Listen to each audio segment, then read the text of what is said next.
Hello. അപ്പോൾ എല്ലാവർക്കും സുഖമാണെന്ന് വിശ്വസിക്കുന്നു. അപ്പോൾ ഒരു കാര്യം പറയാനാണ് കണ്ടോ, ബസ്സിൽ മാത്രമല്ല നമ്മുടെ കാറിലായാലും ബൈക്കിലായാലും നമ്മുടെ വീടുകളിലായാലും എല്ലാവിടെയും ശ്രദ്ധിക്കേണ്ട ഒരു സംഭവമാണ് ഇപ്പോൾ ഈ നവംബർ ഡിസംബർ ജനുവരി മാസങ്ങളിൽ പാമ്പ് അല്ലേ.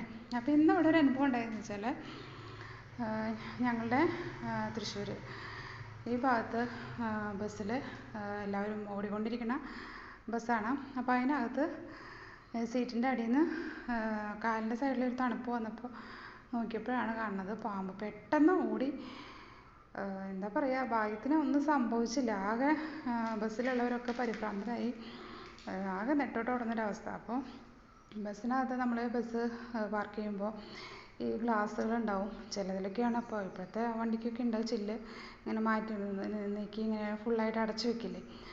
അപ്പോൾ ഇത് രാത്രിയാകുമ്പോൾ ഓട്ടം നിർത്തുമ്പോൾ എല്ലാവരും ശ്രദ്ധിക്കേണ്ട ഒരു കാര്യം എന്ന് വെച്ചാൽ കംപ്ലീറ്റ് ആയിട്ട് ഗ്ലാസിൻ്റെ ഈ ബസ്സിൻ്റെ ഈ ജനാലയുടെ ഈ ഡോറൊക്കെ ഒന്ന് അടയ്ക്കുക. അതുപോലെ വാതിൽ നന്നായി അടയ്ക്കുക. കാറായിക്കോട്ടെ ബൈക്കായാലും.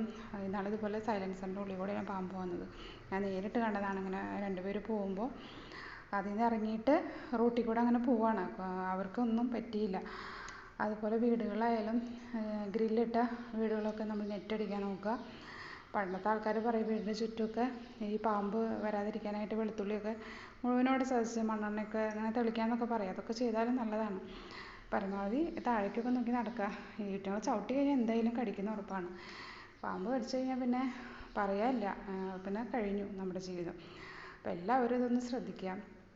അതുപോലെ നമ്മൾ പേടിച്ചു ഇവിടെ ഇങ്ങനെ ഈ വാർത്ത കേട്ടപ്പോൾ. ഭാഗ്യത്തിനാണ് ആർക്കൊന്നും പറ്റാഞ്ഞത്. അപ്പോൾ നമ്മളെങ്ങനെ വിശ്വസിച്ചാൽ ബസ്സിലും ഈ സീറ്റിൻ്റെ അടിയിൽ നിന്നൊക്കെ ഇങ്ങനെ വന്നാൽ നമ്മൾ എന്ത് ചെയ്യും അല്ലേ. നല്ല വിഷമുള്ള പാമ്പുകളാണ് ഇപ്പോൾ ഒക്കെ ഇങ്ങനെ വരുന്നത്. അപ്പോൾ എല്ലാവരും നല്ലതുപോലെ ശ്രദ്ധിക്കുക. വീടായാലും വൃത്തിയിൽ സൂക്ഷിക്കുക. അതുപോലെ ഷൂവ് ഇതിൻ്റെ ഉള്ളിലൊക്കെ പാമ്പ് വരുന്നൊരു സാഹചര്യങ്ങളുണ്ട്. തണുപ്പായിട്ട് ഇങ്ങനെ അതിൻ്റെ ഉള്ളിലേക്ക് ചൂടാണല്ലോ. അപ്പോൾ അങ്ങനെയുള്ളിടത്തേക്കാണ് ഈ കയറിയിരിക്കുന്നത്.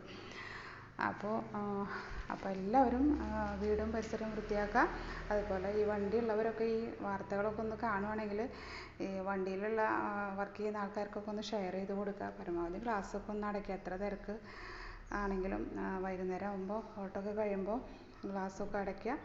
അതുപോലെ കാറിൻ്റെ ആയാലും ശരി ബൈക്ക് എടുക്കായാലും ശരി എല്ലാവരും ഒന്ന് ശ്രദ്ധിക്കുക. പാമ്പിൻ്റെ ഒരു സമയമാണ്. അപ്പോൾ ഇത് പറയാനാണ് ഇന്ന് വന്നത് കേട്ടോ. അപ്പോൾ ടാറ്റ.